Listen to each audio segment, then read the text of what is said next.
praktisi disiplin komplement fungsional Indonesia, berkolaborasi dengan Perkumpulan Profesi Kesehatan Tradisional Komplementer Indonesia. Baik, bismillahirrahmanirrahim.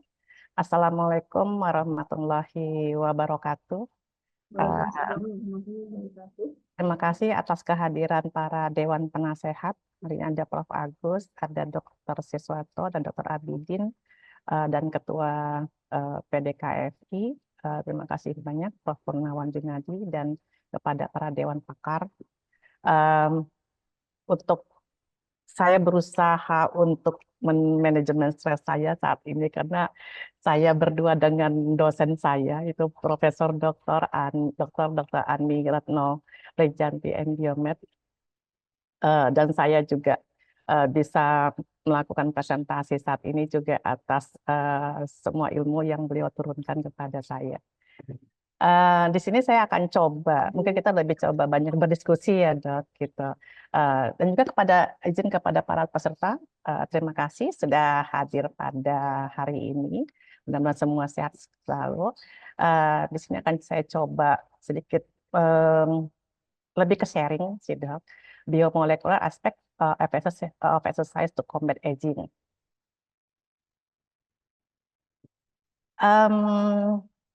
Sebetulnya kalau dikatakan pemenuaan, nggak ada kata terlambat dalam menua. Kita bisa mendelay atau bahkan yang lebih ekstrim mereverse gitu. Bisa nggak sih kita reverse aging kita? Kita mau lebih muda, mau berapa tahun?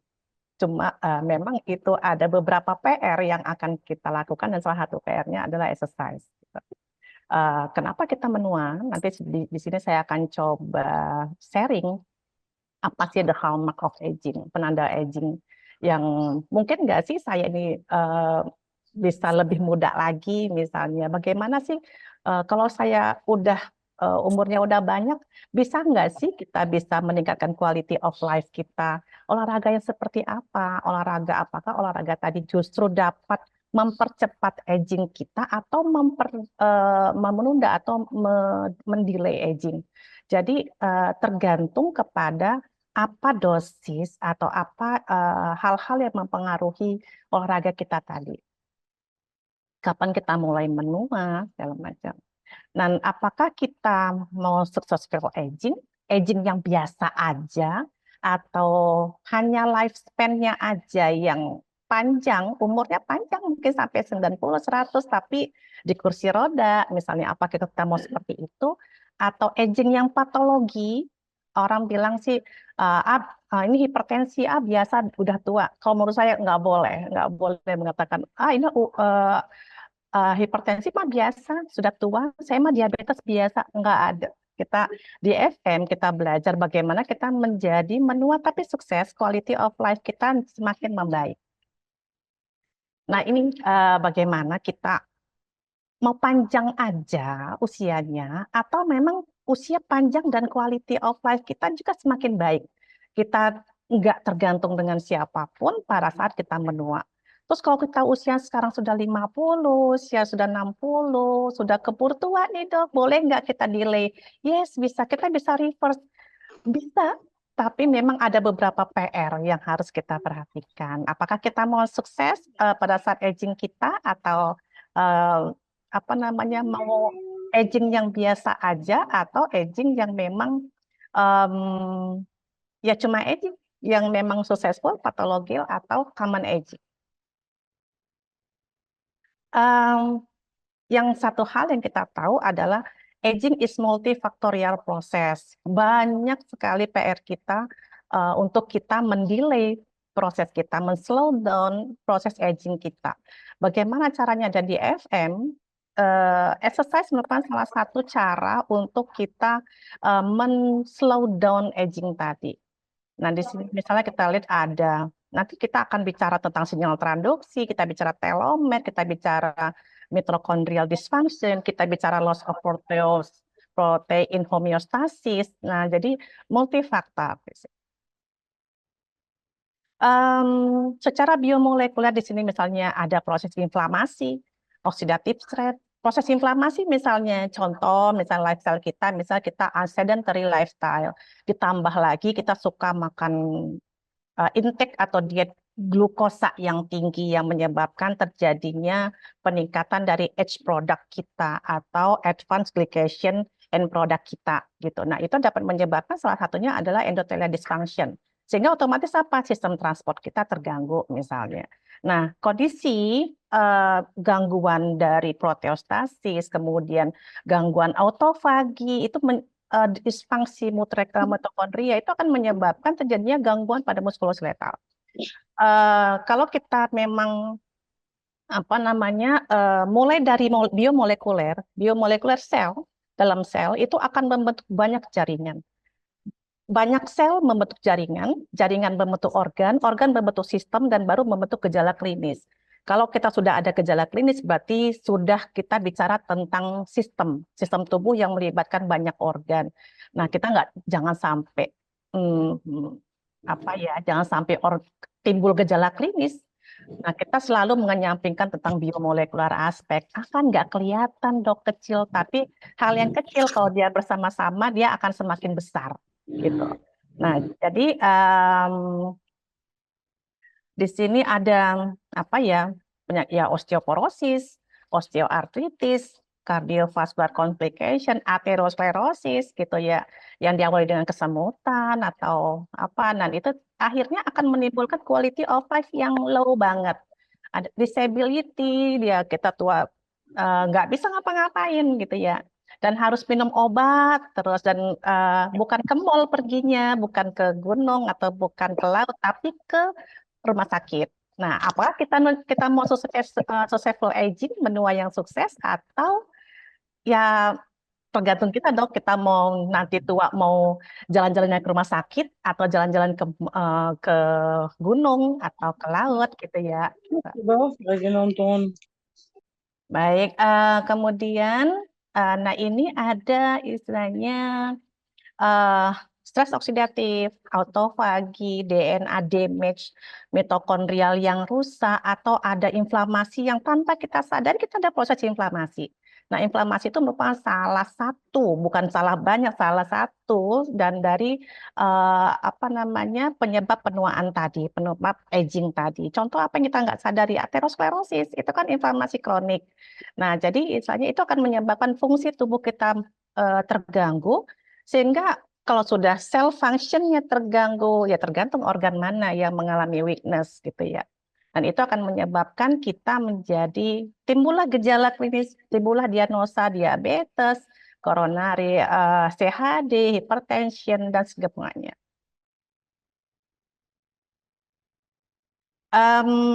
Ini pilihan kita. Kita mau successful aging atau common aging atau pathological aging. Nah, terserah sih kalau kita mau yang mana gitu. Susah dok untuk mereverse aging atau mendelay aging. Ya tadi, you are what you do. Apa yang kamu lakukan itu ya kita gitu. Tergantung nanti maunya jalan ke mall kah, jalan ke gunung kah, jalan ke laut kah, atau jalan-jalan ke rumah sakit gitu. Mana persentase yang lebih gede ini, ke rumah sakit kah atau ke gunung atau ke lautnya. Nah, ini bagaimana kita mempertahankan yang ini common aging atau normal aging yang di usia sekitar 40-an, 30 sih sebetulnya ya dok. 30 makin lama makin turun. Dan sekarang ini kurva ini agak bergeser ke kiri gitu di usia 20, 25 itu anak-anak sekarang itu sudah ada yang beresiko yang kardiomegali atau apalah penyakit-penyakit yang sifatnya degeneratif. Ya mungkin you are what you eat, apa yang mereka makan sendiri sekarang ini itu mempengaruhi proses agingnya mereka jadi lebih cepat gitu. Nah, sel tubuh kita ini itu dia punya sifat yang nggak males kayak kita dok, dia harus disentil itu dengan exercise, harus disentil agar dia bekerja gitu. Jadi buat tubuh kita itu tidak males gitu. Nah, kita menjaga supaya terbentuk wellness yang baik, optimum health yang baik.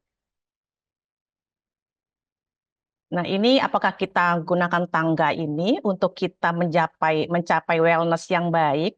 Ya, disease, disability, usia memang yang menentukan yang di atas. yang menciptakan kita, tapi kita layak untuk berikhtiar untuk bagaimana kita mencapai quality of life kita tuh semakin baik. Dan itu bagaimana kita mempertahankan proses fisiogenesis kita atau proses fisiologi tubuh kita itu jadi semakin membaik. Nah, di functional medicine, kenapa sih kita harus belajar functional medicine? Agak riweh ya belajarnya, dok. Harus belajar fisiologi. Tadi yang Prof. Pur bilang, wah Prof. Agus bilang nilainya gimana di fisiologi gitu ya. Nah, ternyata dia ketemu lagi fisiologi gitu. Jadi memang em, ya basic kita. Nanti di Dr. Andi juga ada biokimia yang dulu punya pelajar yang lumayan saya takut itu gitu aja. Karena saya pikir gimana cara belajar nih biokimia gitu. Nah, jadi di fisiologi, di functional medicine ini kita mencari akar penyebabnya itu apa. Dan salah satu akar penyebabnya adalah kekurangan exercise atau physical activity yang low banget. Itu salah satu dari salah banyak gitu ya. Nah, nggak kelihatan dong di atas. Nah, yang di atas ini adalah diagnosa atau gejala klinik yang timbul akibat dari proses biomolekuler yang segitu banyak. Wah, susah, dok. Ya, nggak susah sih. Yang penting kita memang punya effort untuk kita belajar. Namanya kita juga untuk supaya kita lebih, apa ya, ya jalan nggak dituntun gitu ya. Istilahnya. Nah, ini functional medicine itu sifatnya personalized, sama seperti olahraga, itu personalized banget. Kita nggak bisa menyamakan dosis kita atau kebutuhan kita terhadap olahraga ini apa sih gitu ya. Kemudian pasien center, kolaboratif, dan kita mencari tahu root cause-nya, gitu. Apa akar penyebab dari suatu penyakit. Ini adalah matriks functional medicine yang kita lakukan jika kita kita mengaplikasikan FM ini kepada pasien kita. Untuk kita mengetahui sebuah gangguan fungsi tubuh mana sih yang mengalami weakness atau terganggu itu, memang kita butuh memperluas pandangan kita terhadap suatu penyakit. Jadi enggak harus tentang konvensional medicine. Misalnya orang demam dikasih paracetamol selesai urusan, sedang enggak. Kalau dia fungsional enggak. Jadi misalnya orang dengan aterosklerosis, orang dengan diabetes, kita mencari penyebabnya apa sih? Apakah kekurangan exercise atau memang ini adalah hal-hal yang memang harus kita perhatikan. Balancing imun inflamatori dan exercise merupakan salah satu dari modifiable lifestyle factor yang memang harus diperhatikan karena itu dapat menyebabkan terganggu biomolekuler aspek kita kalau kita kurang exercise. Exercise seperti apa? Kalau misalnya pergi misalnya olahraga yang di mall yang mahal itu ya, dok. Jadi kita terpaksa ya udah sekali ke mall kita olahraganya kenceng aja, diperapel aja seminggu, tapi sekali 1 jam kita full. Itu yang nggak boleh pakai banget gitu. Justru itu bukan delay aging, tapi justru akselerasi dari agingnya sendiri gitu. Baik. Oke. Nah, ini banyak faktor ya, dok. Ada hormon, detoksifikasi. Mungkin ini, insya Allah minggu depan ISPAM itu akan mengadakan Continuous Professional Development atau semacam kursus untuk functional medicine. Ini kita akan bahas per matriksnya. Per matriksnya itu apa semuanya. Dan di sini hanya mengetahui salah satu apa sih penyebab kekurangan exercise tadi gitu ya. Nah, bagaimana kita kalau di functional medicine, misalnya ada istilahnya hasil laboratorium misalnya, istilahnya 0 sampai 10 lah misalnya. Nah, kalau kita bicara tentang, mungkin kalau di konvensional, kalau dia range laboratoriumnya 1 sampai 10, kalau dia 1,5 berarti masih normal. Itu kalau konvensional. Tapi kalau secara fungsional medicine, 1,5 itu sudah low function. Jadi harus kita perhatikan. Jadi dari hasil lab aja kita memang harus memperhatikan, wah ini sepertinya sudah disfungsional. 70% dari total maksimal dari nilai normalnya. Gitu. Itu salah satu yang akan nanti kita bahas per penyakit atau per pemeriksaan di functional medicine. Nanti di continuous professional development di tahun depan ya, dok. Nah, ini functional medicine sifatnya adalah pendekatan yang sistematik. Melihat suatu kasus itu enggak hanya diabetes diberikan obat antidiabetik selesai. No, kita berpikir apa sih penyebabnya? Apakah stresor, apakah kekurangan energi karena exercise, apakah intake makanan, dietnya. Semua kita perhatikan jadi lebih ke arah apa sih yang terjadi sama si pasien ini gitu. Itu yang kita benerin. Jadi nggak hanya jebres kita berikan semua obat antidiabetik, enggak. Termasuk lifestyle-nya juga yang akan kita benerin pada pasiennya. Yaitu jadi pada functional medicine kita lebih melihat bagaimana personal dari si pasiennya dan cara menterapinya juga personalized. Saya pernah curhat sama almarhum guru saya, Dr. Ahmad. Saya bilang capek ya dok di functional medicine. Beliau mengatakan niatnya dilempengin untuk membantu orang lain. Membantu orang lain, ilmu yang kamu pelajari itu harus berguna untuk orang lain. Nah, jadi saya bilang, saya harus belajar banyak hal. Saya bilang gitu, ya betul. Dia bilang, makanya terus belajar gitu. Dan otak kita, dok, brain aging, use it or lose it. Kalau kamu gunakan, kamu akan semakin aging otaknya gitu. Kalau misalnya nggak digunakan, ya brain agingnya akan dipercepat gitu. Jadi kita belajar seperti ini itu memperbaiki brain aging kita loh dok. Nah ini kalau kita bicara healthy aging, many factor. Dan exercise ini hanya satu dari banyak gitu. Eh, Activity, sleep, diet, lifelong learning salah satu yang dapat meningkatkan fungsi kognitif, memperbaiki brain aging kita gitu ya. Dan banyak hal lain. Jadi di sini kami dari functional medicine menekankan bahwasanya untuk memperbaiki sebuah dysfunction tubuh kita itu many faktor. Oke. Apa sih aging gitu ya? Kenapa sih orang semua takut menua? Satu ya dok, aging itu nggak sebatas kulit. Aging bukan hanya kulitnya kenceng terus dia muda, no. Bisa jadi ada dia kulitnya muda tapi dia pakai tongkat, nggak aging dong, enggak. Nah, jadi kalau kita bicara aging, penurunan seluruh fungsi tubuh kan normal, fisiologi namanya ada fisiologi aging gitu ya. Kan nggak apa-apa gitu, kita kan menua biasa aja gitu ya.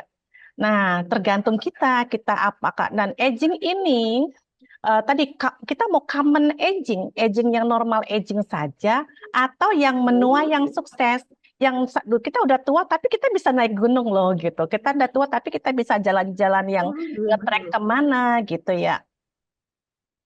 Nah, ini fungsi tubuh kita menurun semuanya. Yang tadi kita apakah kita fisiogenesis kita mau kita lempengin atau memang udahlah udah takdir yang di atas misal tapi dan Allah menyuruh kita untuk ikhtiar untuk supaya kita memperbaiki kualitas hidup kita.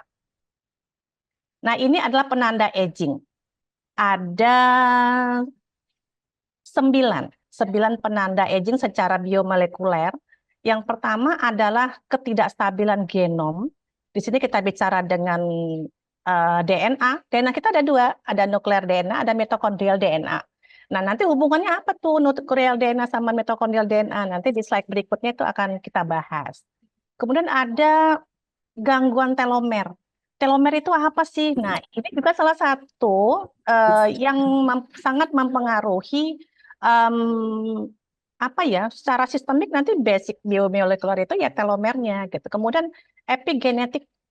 Epigenetik ini lebih ke arah kalau saya sih lebih salah satunya adalah you are what you eat. Kita yang suka makan gula-gula, yang high karbo, itu akan mempengaruhi susunan genetik kita, terutama dia penempelan pada gugus histonnya. Jadi ada disebut dengan histon modification gitu ya. Kemudian ada gangguan dari protein homeostasis atau disebut dengan proteostasis. Contohnya apa? Ada yang kita kenal dengan unfolded protein atau misfolded protein. Dulu waktu CPD pertama banget ya, maaf saya mute. Nah, waktu CPD pertama itu sampai ada yang berkata, apa sih keunggulan dari exercise sehingga kok dia bisa merubah seluruh tubuh kita? Tapi tergantung dosisnya ya dok, exercise seperti apa. Salah satu yang diperbaiki untuk loss of proteostasis ini adalah yang unfolded tadi dibenerin lipatan proteinnya. Kita tahu protein adalah the building blocks tubuh kita. Tubuh kita tuh ya protein semua gitu. Hormon, enzim semua protein. Dan apa namanya, kalau pembentukannya itu dia lipatan yang nggak baik, maka akan terbentuk enzim yang tidak baik. Enzim yang tidak baik, proses metabolisme itu nggak akan baik. Jadi kita di loss of proteostasis ini atau protein homeostasis ini, bagaimana exercise itu dapat memperbaiki lipatan yang salah. Keren ya dok, ya keren banget gitu. Dan mungkin ada tambahan yang fasting segala macam, tapi mungkin nanti di CPD kita bahas gitu. Ini kita bahas tentang exercise seperti apa.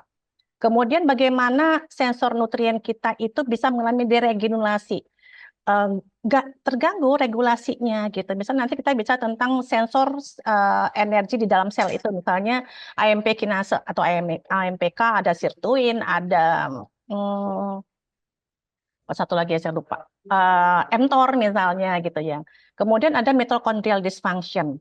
Kemudian ada penuaan sel. Ada stem cell exhaust. Kita tahu tubuh kita mengalami regenerasi. Nah, regenerasi itu dari siapa? Dari stem cell. Kalau stem cell ini terganggu, ya otomatis proses regenerasi juga pasti akan terganggu. Kemudian komunikasi antar sel itu bisa terganggu, yes gitu. Nah, ini adalah ada 9 yang harus kita, kalau mau detailnya lagi, ini apa sih dok yang epigenetik ini segala macam, mungkin nanti akan dibahas di CPD gitu. Nah, ini contohnya misalnya mitochondrial dysfunction, stem cell, dan aging gitu misalnya ya. Nah, itu bagaimana itu dapat mempengaruhi terjadinya aging. Mitochondrial dysfunction nanti kita akan bahas apa sih hubungan antara telomer yang ada pada nukleus dengan mitokondria. Kok bisa sih telomer dia saling ngobrol, dok, kayak kita nih, saling ngobrol supaya ini sel cakep, ini fungsi tubuh kita tuh cakep. Mereka saling bicara antara nukleus sama si mitokondria sama si retikulum endoplasma. Kalau tadi yang loss of proteostasis itu kan di retikulum endoplasma, unfolded itu kan di retikulum endoplasma dalam sel. Nah, jadi mereka saling bicara tuh. Tapi kalau misalnya, dan mereka saling, saya capek misalnya gitu ya. Nah, itu juga akan, mereka saling berpengaruh gitu. Nanti kita akan bahas di slide berikutnya. Dan bagaimana misalnya mtDNA atau mitokondrial DNA ini yang mutasi dapat merubah mitokondrial dysfunction. Nuclear DNA damage itu mempengaruhi juga mitokondria genesis, sampai dia akhirnya mempengaruhi aging kita. Ini contohnya, ada yang disebut dengan UPR atau Unfolded Protein Response. Kalau misalnya ini terangsang bagus nggak? Bagus, tapi jangan banyak. Oksidatif juga bagus. Bagus, proses oksidatif itu kan ada oksidatif fosforilasi yang terjadi di mitokondria. Gitu ya. Tapi dia jangan stres oksidatifnya, jangan terlalu banyak. Apa peningkatan ROS-nya itu menyebabkan oksidatifnya jadi stres. Itu akan menyebabkan protein tadi jadi ngelipetnya aneh-aneh. Sama kayak kita dok, kalau kita kelelahan, lagi nyetrika nih, lipatannya kan ngaco dok. Yang kanannya jadi kiri, itu udah lelah banget gitu ya. Tubuh kita juga sama. Folded protein tadi yang harus lipatannya cakep, yang harusnya ke kanan jadi ke kiri gitu. Nah ini banyaknya misfolded protein atau unfolded protein ini menyebabkan retikulum endoplasmanya jadi stres. Nah, biasanya banyak artikel yang mengatakan stresor di retikulum endoplasma itu berpengaruh kepada metabolic function kita. Metabolic function itu apa? Nah, nanti Dr. Ani itu bisa menjelaskan tentang metabolic perubahannya pada aging kita gitu. Nah, ini jadi berkumpul, dia teragregasi menjadi aging gitu. Baik, dan kemudian ini ada mitochondrial dysfunction. Di sini ada fusion dan fission. Ada keseimbangan antara mitokondria itu membelah atau menyatu. Harus seimbang, yes. Kalau banyakkan fusion gimana? Aging. Terus gimana caranya mitokondrianya akan terganggu? Iya, gitu. Nanti ada hubungannya sama mitokondrial DNA. Nah, ini yang kecil-kecil yang kayak bola-bola nih, yang bulat-bulat itu disebut dengan mitokondrial DNA. Kita ada 2 DNA, dok. Ada DNA yang terdapat pada nukleus atau biasanya ada rantai kromosom yang double helix, dan di sini ada DNA mitokondrial DNA. kok spesial banget sih si mitokondria sampai punya DNA sendiri. Hebat ya dok yang menciptakan kita gitu ya. Saking spesialnya dia punya DNA sendiri khusus mitokondria yang untuk memperbaiki si mitokondria gitu. Dia punya gen-gen. Iya, dia ini yang elektron transport chain yang ada kompleks 1, 2, 3, 4 gitu ya. Ini bahan bakunya itu berasal dari mitokondrial DNA. Tapi yang karena dia bentuknya seperti ini, lingkaran, dia gampang, dan satu lagi karena dia bertetanggaan dengan tempat siros diproduksi dalam tubuh kita, maka dia gampang terjadi mutasi. Makanya laju mutasi mitokondrial DNA dibandingkan dengan nuklear DNA itu lebih tinggi mitokondrial DNA dibandingkan dengan yang nuklear DNA gitu. Nah, hal seperti ini, mitokondrial DNA kerusakan dapat menyebabkan metabolic disease. Apa itu? Ya, yang kita tahu bersama ya dok, ada diabetes, segala macam lah ya gitu. Nah, dasarnya dari mana? Dari ini, dari gangguan dari si mitokondrial DNA. Nanti kita akan bahas di next selanjutnya, bagaimana sih si telomerase atau enzim yang berperan memperpanjang telomer tadi itu berperan kepada perbaikan berperan kepada perbaikan di dalam mitokondria sendiri. Nah, ini dapat menyebabkan terjadinya kematian sel. Mohon di-mute, dokter. Baik. Exercise, bagaimana sih kita melawan si aging kita tadi terhadap aging kita gitu ya. Nah, exercise merupakan suatu hal yang penting dan regular activity itu merupakan hal yang penting untuk kita lakukan untuk tubuh kita. Bagaimana cara melawannya gitu. Nah, physical activity itu kalau kita lihat tuh kayak suatu lingkaran ya dok. Aktivitas fisik kita itu mempengaruhi kapasitas fisik kita dan sebaliknya. Kemudian mempengaruhi faktor resiko sensitivity kita, itu mempengaruhi. Semua itu saling berkaitan satu sama lain, yang ujungnya ya dapat menyebabkan aging atau ada patologi dalam tubuh kita yang menyebabkan patologi aging salah satunya. Bedakan exercise dengan physical activity, dok. Nah, exercise merupakan bagian dari aktivitas fisik. Kalau aktivitas fisik ya apakah kita high physical activity, misalnya kita jalan cepat, kita bergerak, kita dancing, kita gardening, gitu, kita berolahraga, kita jalan aja, bergerak banyak lah ya, gitu. Kita trekking atau apa itu adalah physical activity. No exercise. Kalau exercise itu ada terstruktur, terencana, dan ada repetisi di situ. Kita sebut dengan rutin atau reguler kita laksanakan exercise yang kita laksanakan. Gitu. Usahakan kita happy dengan apa yang kita lakukan, dok. Mulai kapan? Mulai sekarang. Gitu, kita happy. Jangan sampai kita nggak happy. Kemarin itu kan ada, saya dengar di berita ya, orang tua olahraga kompetisi, dia kompetisi voli, tiba-tiba meninggal. Nah, olahraga kompetisi itu seperti apa? Beda dengan olahraga yang fun gitu. Itu kan ada kompetisi, ada hormon yang terlibat saat kita berkompetensi, ada kortisol yang terlibat, ada HPA aksis yang bekerja pada saat kita kompetisi. Tapi pada saat kita hanya exercise yang fun, kita ketemu teman sambil ngobrol, kita sambil jalan. Nah, itu sangat memperbaiki dari fungsi tubuh kita. Kemudian jangan lupa cek. Nah, di sini ada Prodia nih sebagai sponsor kita. Bisa cek tentang fungsi tubuh kita itu seperti apa gitu ya. Contoh, kita bisa cek vitamin D, misalnya yang kerjanya mengambil si kalsium. Nah, fungsi kalsium salah satunya, salah banyaknya, bukan salah satunya gitu ya. Salah satunya itu adalah masukin kalsium dan berfungsi sebagai sinyal transduksi. Sinyal transduksi kalsium untuk apa? Dia sebagai second messenger dalam sel. Jadi kalau kalsium kita berkurang, ya gimana mau sinyal transduksi kita baik. Tapi yang agak lumayan bikin kita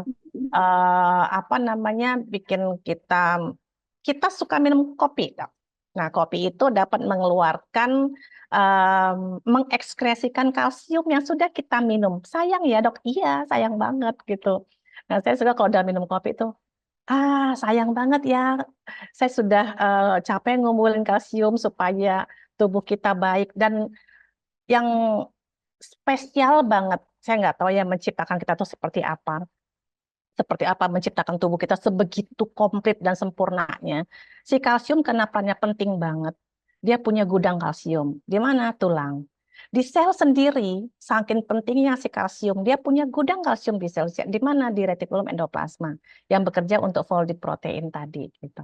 Nah, itu salah satu efeknya ke sini-sini ya, Dok. Ya memang supaya kalau kita tahu tubuh kita bekerja dengan baik, kita pasti akan lebih sayang dengan tubuh kita. Gitu. Kemudian memeriksa tadi kesehatan secara teratur. Ya, yang penting happy aja sih, Dok, gitu ya. Kita misalnya bagaimana kita mau olahraga jenis apa, sok silakan aja. Nah, di sini ada aerobik, anaerobik gitu ya. Mau jenis apa yang kita gunakan gitu misalnya. Kita mau pakai yang anaerobik, ya bisa, boleh, tapi sesuai dengan dosisnya gitu ya. Mau pakai yang aerobik, dan ini beda tipe sel otot yang akan digunakan pada saat berolahraga. Kalau yang sifatnya pelan, lama, itu dengan aerobic exercise. Kita misalnya jalan 30 menit, nah itu dengan aerobic exercise. Nah, kemudian yang anaerobik, yang sifatnya cepat, yang tidak ada membutuhkan oksigen, sehingga energi yang dikeluarkan lebih banyak, ATP yang dikeluarkan lebih sedikit, yang sehingga menyebabkan gampang terjadi kelelahan. Sedangkan aerobic capacity itu dia nggak gampang lelah, gitu. Kemudian apa tipe exercise yang kita gunakan? Ada strength atau kekuatan ini untuk otot, karena tipe otot yang digunakan itu berbeda, maka ini lebih kekuatan ototnya. Ada aerobic exercise, itu lebih ke untuk kardiorespirasi kita, salah satunya. Kemudian ada flexibility untuk struktur balancing kita, gitu salah satunya. Kemudian ada balance exercise, bisa yoga, Tai Chi gitu ya. Ada yang sekarang itu yang misalnya itu uh, yang agak isunya agak ini High Intensity Interval Training atau HIT. Nah, itu mengcombine antara aerobik dengan anaerobik dan mengcombine antara otot yang digunakan tipe 1 sama otot tipe 2 tadi. Sehingga apa? Hasil yang dikeluarkan lebih baik nggak? Yes. Karena dua-duanya digunakan nih, gitu. Tapi dosisnya seberapa? Tiap orang itu berbeda. Gitu. Baik. Nah, ini adalah kalau kita mau exercise, kita harus perhatikan dosis sama seperti kita minum obat atau minum nutraceutical gitu ya misalnya 3 kali 1 selama berapa lama. Nah, itu juga sama gitu. Nah, di sini ada fit, ada frekuensi, berapa frekuensi yang kita gunakan, itu bisa 3 sampai 5 kali per minggu misalnya, atau dengan durasi 150 kali per menit, atau dengan menggunakan step, misalnya seminggu ini 50.000 step totalnya gitu.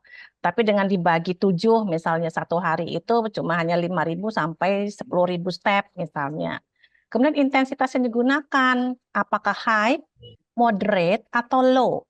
Makin high yang kita gunakan, maka produksi hasil metabolisme kita, atau misalnya kita menggunakan yang aerobik tapi yang high, maka super outside atau oksigen yang ada minus di atasnya, itu hasil produk sampingannya itu juga akan banyak.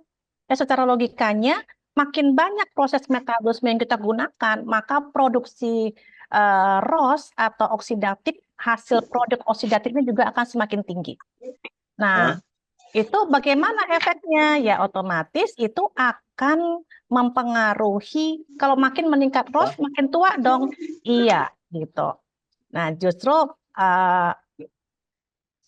ya udah dok, kalau gitu yang low aja. Ya enggak juga gitu, enggak yang low. Yang lebih banyak untuk artikel itu lebih banyak yang moderate yang digunakan. Salah satunya itu ada nanti penelitian saya menggunakan yang moderate pada lansia, ternyata itu yang lebih baik untuk meningkatkan aging-nya salah satunya. Kemudian time, waktunya durasinya berapa lama nih misalnya, apakah satu kali exercise itu 20 menit, 30 menit, apakah langsung 1 jam misalnya, gitu. Yang mana yang benar, ada sekitar 30 menitan misalnya 30 sampai 60 menit. Jadi kalau kita bicara tentang intensitas suatu olahraga, apakah high, moderate, atau low, tergantung kepada fit ini. Dan type-nya kita mau pakai otot yang mana nih? Apakah yang otot yang memang untuk apa namanya, yang fast fiber atau tipe 2 seperti proses anaerobik, atau yang aerobiknya gitu. Nah, termasuk yang anaerobik, repetisi yang kita gunakan dengan mengangkat bebannya, tiap orang punya dosis beban masing-masing.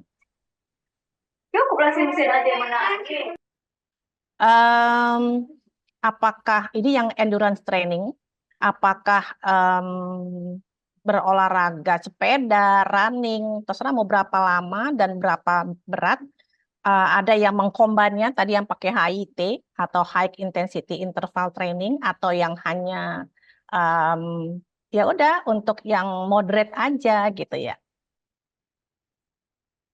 Nah, ini strength training, berapa repetisi yang kita gunakan, itu semua ada, mungkin dokter-dokter yang ada yang spesialis kedokteran olahraga, di sini mungkin lebih paham ya berapa repetisi yang digunakan dan apa yang diinginkan gitu. Kemudian balance exercise, di sini misalnya kita berdiri gitu ya, angkat kaki, kita berapa lama waktu yang kita gunakan, apakah makin tinggi atau enggak secondnya. Kalau di atas 30 second berarti balance kita untuk keseimbangan kita itu baik. Oke, nah ini misalnya flexibility. Jadi kita nggak hanya exercise jalan, tapi kita juga belajar untuk memperbaiki flexibility kita.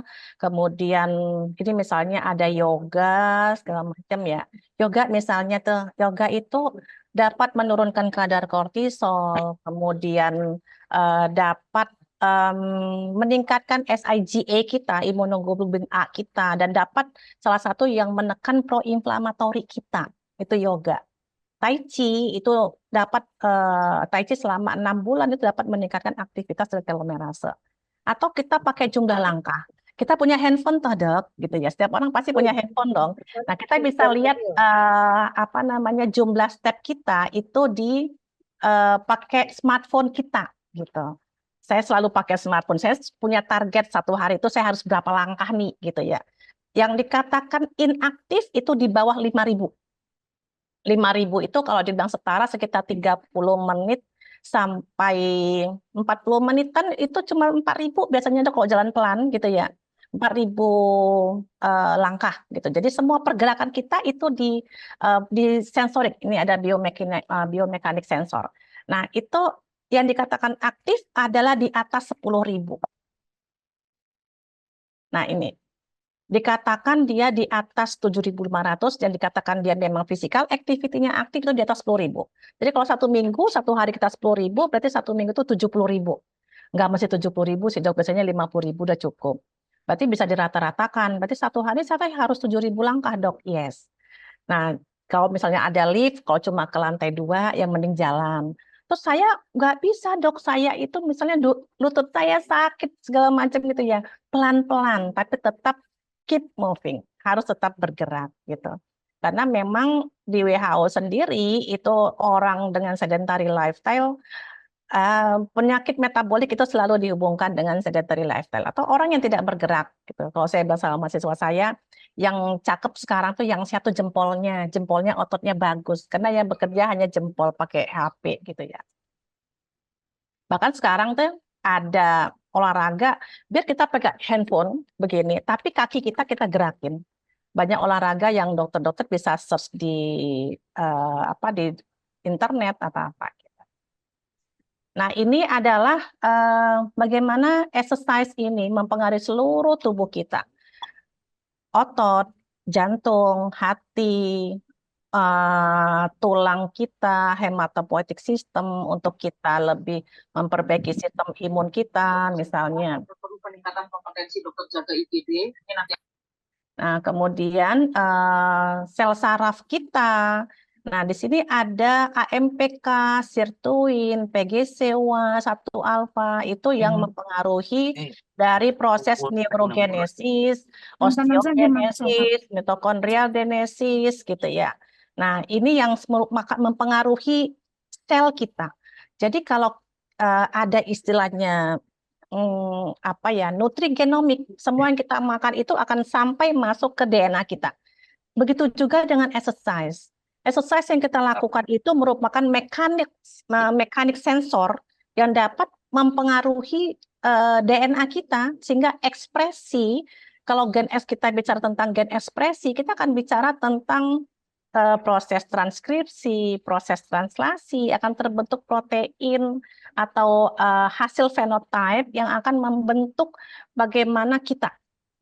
Dalam hal misalnya kita akan semakin baik quality of life-nya atau tidak. Gitu. Nah, ini adalah the hallmark of aging-nya tadi. Jadi kalau misalnya pada orang-orang dengan ketidakstabilan genom, ini akan apa namanya, DNA nukleernya dan DNA mitokondrialnya akan terganggu. Dan itu akan mempengaruhi sistem tubuh kita. Seluruhnya. Dan juga telomer, aging effect, exercise itu bisa meningkatkan telomerase activity, meningkatkan sel trin, itu yang menyebabkan si telomerase itu menjadi capping gitu misalnya. Kemudian ada memperbaiki dari loss of proteostasis kita gitu ya. Kemudian juga merangsang autofagi, juga salah satunya adalah dengan exercise. Ini dapat memperbaiki regulasi. Kita tahu AMPK itu merupakan sensor energi di dalam sel kita yang akan terangsang jika ada depresi atau penurunan dari ATP. ATP udah digunakan nih, habis. Nah, si AMPK itu bekerja. Dengan cara apa? Dia mengkatabolisme misalnya lemak gitu ya, lemak dia hancuri sebagai energi. Nah, itu si AMPK yang bekerja gitu. Mitochondrial dysfunction ini juga mempengaruhi, nanti di slide berikutnya itu saya akan bahas tentang bagaimana koneksi antara si nukleus dengan koneksi si mitokondria. Mereka dua tetangga yang paling keren, saling bicara, lu rusak ya, sini gue benerin. Nah, itu si nukleusnya sama si mitokondria. Ya, nantinya mereka akan saling menyebabkan saling memperbaiki satu sama lain gitu. Dan itu dipicu di mekanik sensor oleh si olahraga. Nah, ini stem cell exhaust, semua ini akan diperbaiki the hallmark of aging ini dengan exercise. Nah, ini adalah perbaikan aging effect terhadap exercise. Ini aging effect, kemudian kita exercise, ini akan memperbaiki tubuh kita. Di sini kita lihat misalnya mitochondrial dysfunction. Nah, kalau kita bicara tentang functional medicine, kita nggak bicara tentang exercise saja, dok. Kita bicara tentang antioksidan. Nanti di sini ada Nutrimax yang juga nanti akan bicara tentang produk-produk agingnya, gitu ya. Kemudian kita ada bicara tentang NAD, kita bicara resveratrol. Apa-apa aja sih yang dapat meningkatkan perbaikan dari mitokondria yang dibantu. Karena ingat tadi, aging is multifaktorial. Di functional medicine, sekali lagi, exercise hanya one of them. Salah satu dari yang memperbaiki si aging tadi. Nah, di sini memperbaiki proteostasis, kita bicara chevron, kita bicara bagaimana autofagi dinaikin gitu untuk mencegah terjadinya agregasi damage protein atau peningkatan dari si misfolded protein tadi gitu. Dan juga mengaktifasi si telomer. Banyak penelitian yang kalau dokter misalnya iseng searching di Google gitu ya, telomer atau telomerase dengan exercise itu banyak banget sekarang sudah, dok. Dan itu memang mempengaruhi dari perbaikan dari DNA-nya tadi dan akan memperbaiki DNA damage-nya juga. Memperbaiki epigenetiknya, yes. Jadi kita yang suka makan apa aja dimakan gitu ya. ya dibarengin dengan olahraga, tapi sebaiknya nutrisinya juga baik sih dok, gitu. Kalau mau tuanya itu jangan nanggung-nanggung, jangan separuh-separuh, successful aging, jangan common aging aja gitu. Nah ini AMPK, bagaimana si AMPK sebagai sensor energi dalam sel itu mempengaruhi tubuh kita dengan melalui penghambatan mTOR gitu sehingga protein sintesis atau proses genesis atau proliferasinya tuh nggak over misalnya gitu ya. Misalnya gini, kita olahraga yang resistance atau weight training yang over itu akan merangsang mTOR justru.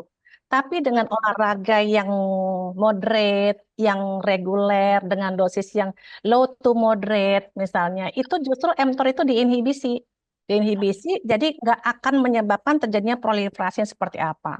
Nah, terus jadi kalau kita olahraga, misal kita punya kondisi tertentu, misalnya cancer atau apa, berarti olahraga apa yang kita butuhkan? Nah, berarti hati-hati dong gitu, karena kalau mTOR-nya makin aktif, proses proliferasi, proses angiogenesis itu akan semakin misal makin naik ya dok gitu. Jadi istilahnya bagaimana kita menaikkan AMPK ini tapi nggak over, nggak eksis gitu. Kalau saya suka gini ya, saya juga curhat sama guru saya tuh sama Dr. Amarullah. Sebetulnya tubuh kita ini maunya apa sih dok? Saya bilang kebanyakan nggak boleh, dikit nggak boleh gitu. Emang dia bilang tuh. Saya baca banyak hal misalnya ternyata nggak boleh eksis, nggak boleh low. mTOR diperlukan, yes, diperlukan iya.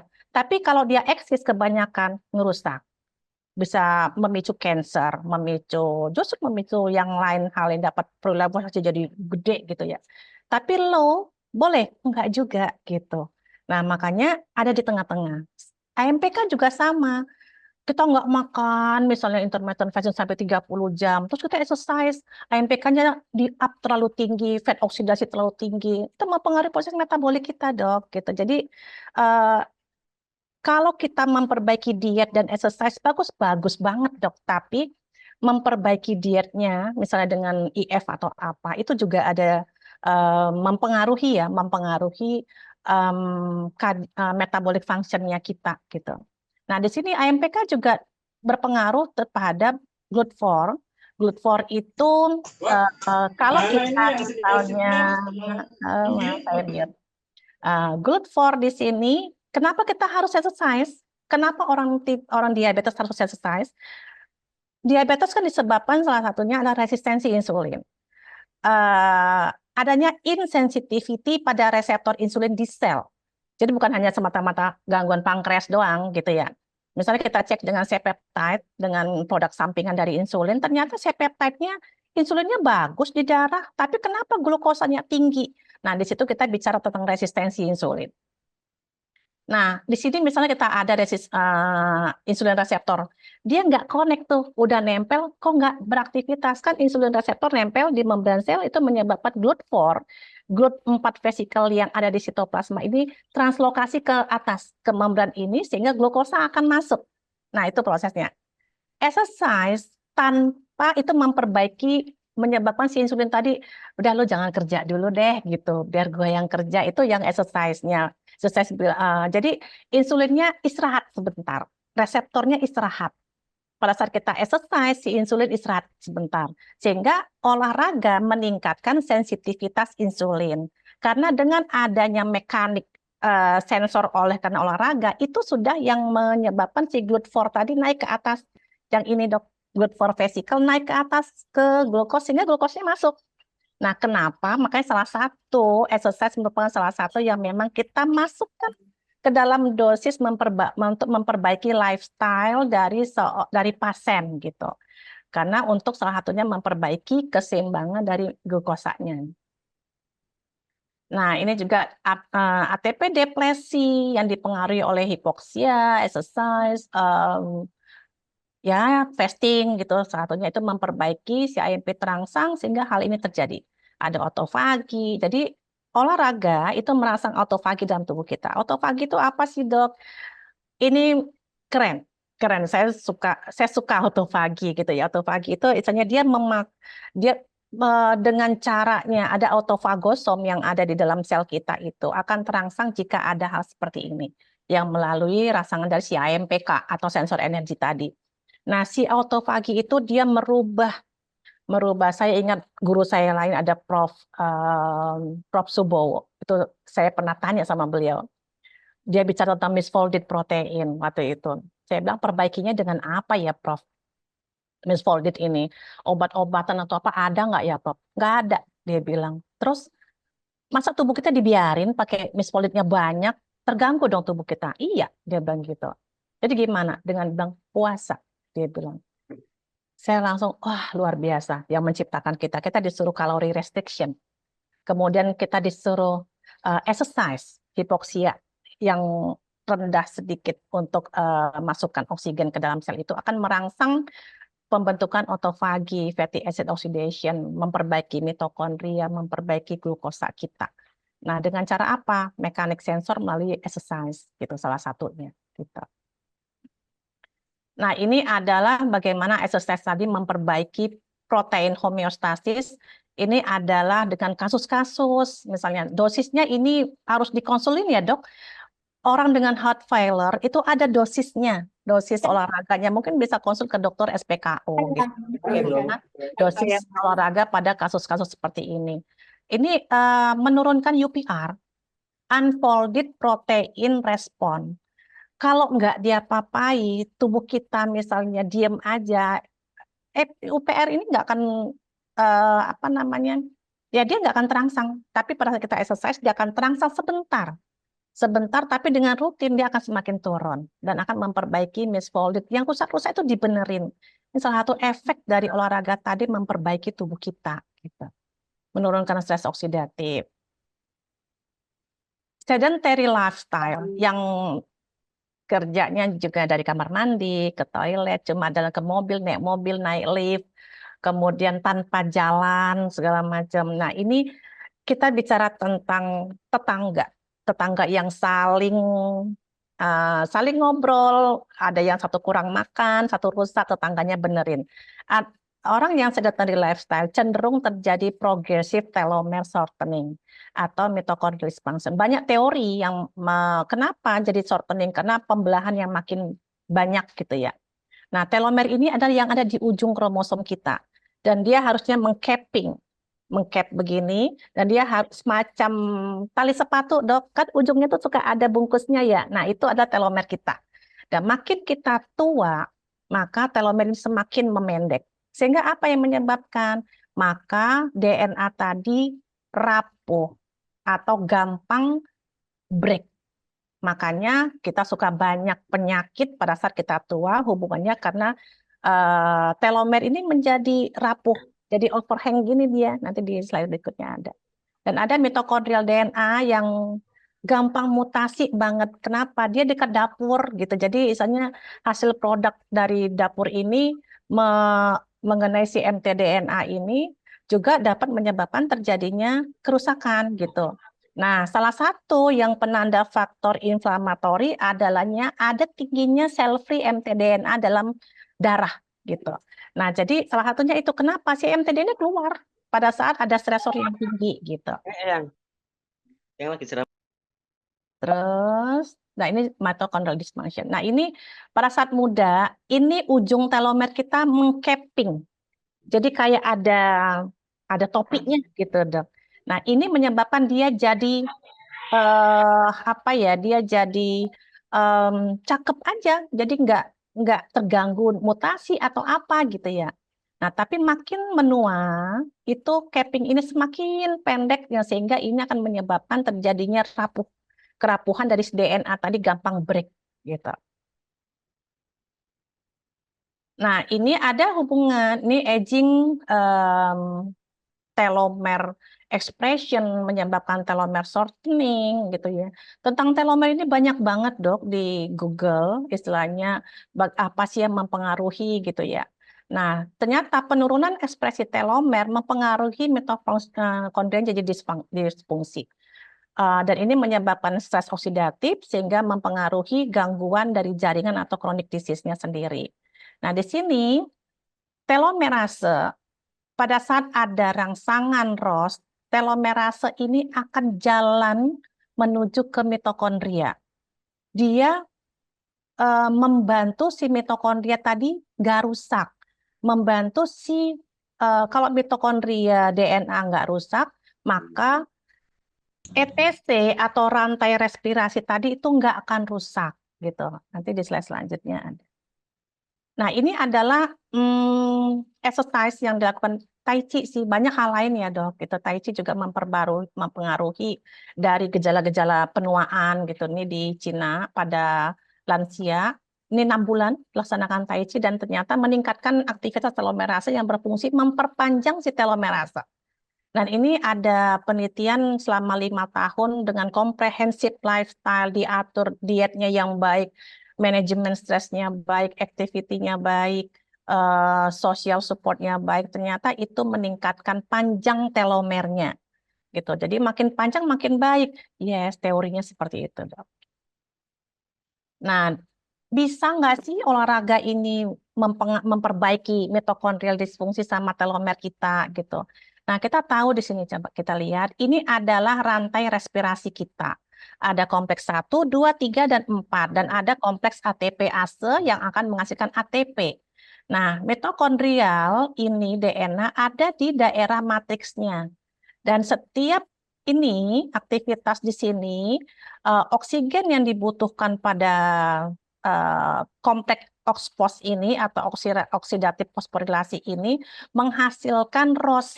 Nah, ROS, jadi makin kita beraktivitas tinggi, makin high aktivitas metabolik kita, maka ROS yang dihasilkan semakin banyak. Yes. Terus makanya kadang ada yang orangnya high olahraganya mukanya kelihatan tua gitu. Itu kan patokan kita muka kita ya, Dok gitu. Kalau saya nih, saya paling suka dipanggil makasih ya Kak gitu. Wah, tapi berhasil nih gitu. Nah, jadi istilahnya dan nggak sebatas wajah aja sih, Dok gitu. Jadi kalau kita exercise hindari yang high banget. Nah, kita exercise juga tergantung diri kita masing-masing kan ada dosisnya ya, Dok. Misalnya dalam waktu 2 bulan kita udah nyaman dengan moderate dan harus kita naikin karena semua itu fungsi tubuh kita akan terjadi perubahan pada saat kita exercise secara rutin. Nah, itu akan dinaikkan secara progresif. Yang dulu moderate-nya nadinya cuma 120 misalnya, tapi makin ke tinggi ya harus dinaikin lagi jumlah nadinya misalnya gitu. Jadi memang bagaimana kita meningkatkan tingkat progresif dari dosis exercise kita itu tergantung pada aktivitas kita. Jadi jangan samakan aktivitas exercise kita dengan teman kita. Itu sifatnya semua personal. Nah, di sini ada akut exercise itu akan ngerusak mtDNA, mitokondrial DNA kita, dan meningkatkan cell-free mtDNA. Ternyata dicek pada penelitian yang dilakukan oleh Zanini ini, ternyata pada orang dengan akut exercise yang berat itu mengeluarkan DNA, yang jadi keluar. Terus kalau DNA keluar, mtDNA keluar, terus gimana? Mitokondrialnya gimana? Rusak dong. Karena ingat tadi mitokondrial DNA merupakan apa namanya ya bibitnya gitu. Dia akan membentuk yang ini tadi, Dok. Nah, ini ada kompleks 1, 2, 3 itu, ini kebentuk dari mitokondrial DNA.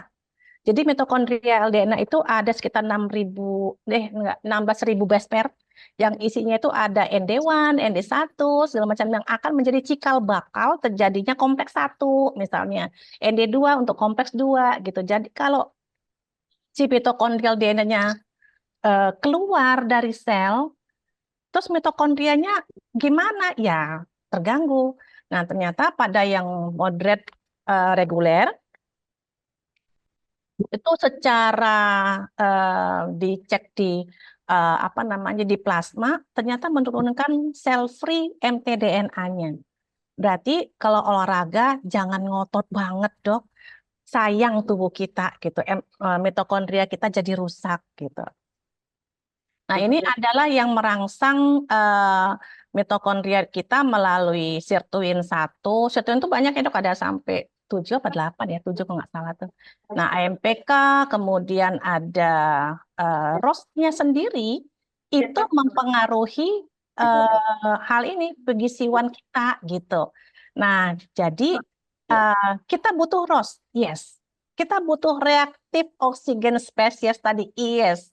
Betul, untuk merangsang. Tapi boleh banyak nggak? Enggak.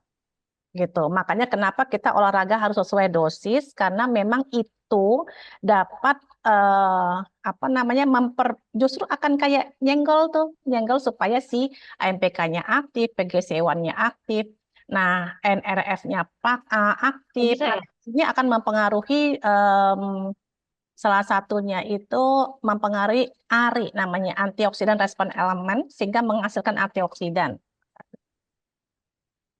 Nah, ini adalah banyak penelitian yang mempengaruhi, misalnya akut high intensity akan merangsang pro-inflammatory effect.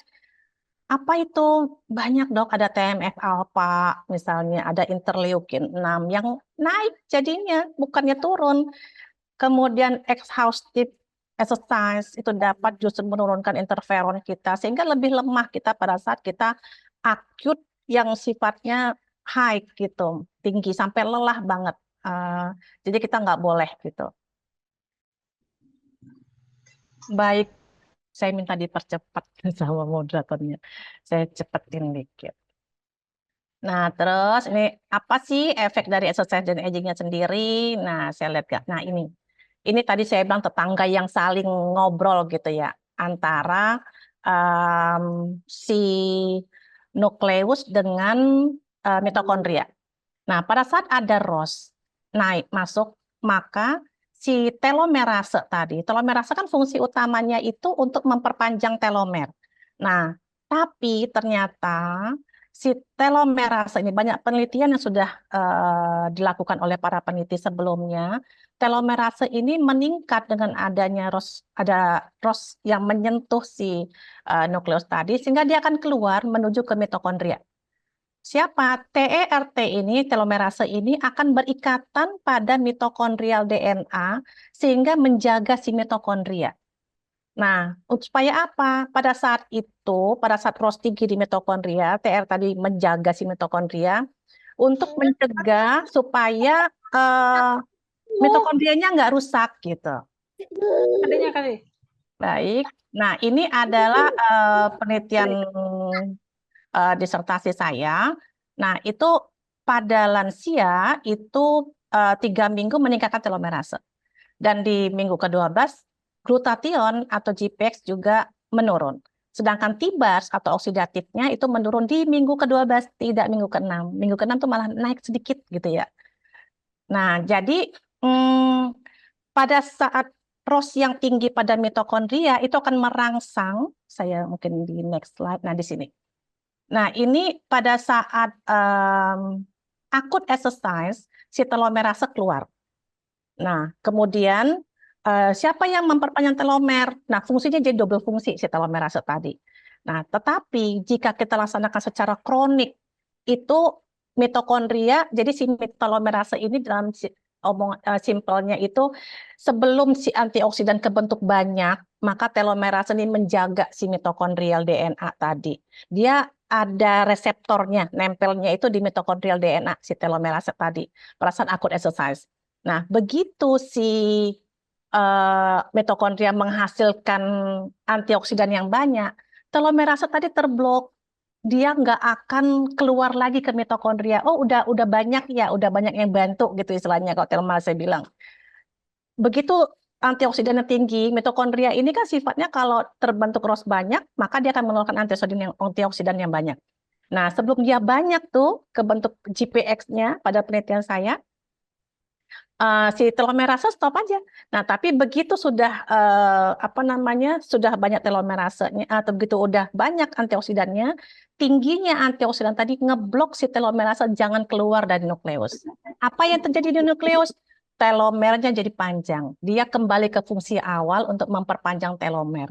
Makanya kalau olahraga jangan sebentar-sebentar, harus rutin supaya antioksidannya naik, telomernya, jadi telomerase tadi memperpanjang telomernya. Jadi dia nggak keluar untuk membantu si mitokondria.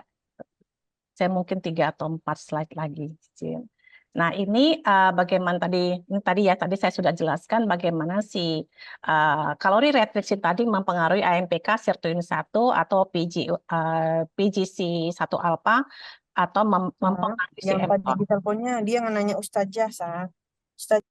Nah, di FM, di mitokondria aja kita butuh banyak nutrisi. Nah, tadi FM tadi kita nggak bicara exercise, itu exercise hanya one of them. Sekali lagi, one of them hanya salah satu dari bagaimana cara kita mendelay aging. Misalnya di sini banyak vitamin-vitamin yang kita butuhkan. Ada CoQ10. Makin panjang usia kita, CoQ10 kita semakin rendah. Makanya kalau kita exercise, perhatikan CoQ10 kita intake CoQ10 gitu. Salah satunya ada karnitin, ada vitamin-vitamin sebagai bahan baku kan ada misalnya riboflavin, kan bahan baku dari flavin. Kemudian ada niacinamide, itu kan bahan baku untuk kompleks 1, 2 ini gitu. Nah, jadi kita butuh vitamin-vitamin ini gitu ya untuk supaya proses oksidatif fosforilasi kita itu baik di dalam mitokondrianya sendiri gitu. Dan akan memperbaiki mitokondrial genesis kita. Jadi semakin baik iya dong gitu. Jadi pentingnya nutrisi yang baik. Nah, ini bagaimana supaya kita memperpanjang usia tapi juga itu dapat memperbaiki the hallmark of aging-nya sendiri. Nah, ini kalau kita bicara successful aging, kita bicara tentang functional capacity, cognitive capacity, ini multifaktor. Successful aging, bagaimana kita memperbaiki nutrisi kita, kognitif, dan kita enjoy melaksanakannya dan memperbaiki exercise kita. Baik, saya rasa demikian. Mohon maaf agak panjang waktunya, Dr. Ratna. Saya sudah dengan wabillahi taufiq wal hidayah. Nanti Assalamualaikum habis dari warahmatullahi daerah wabarakatuh. makan dulu nggak?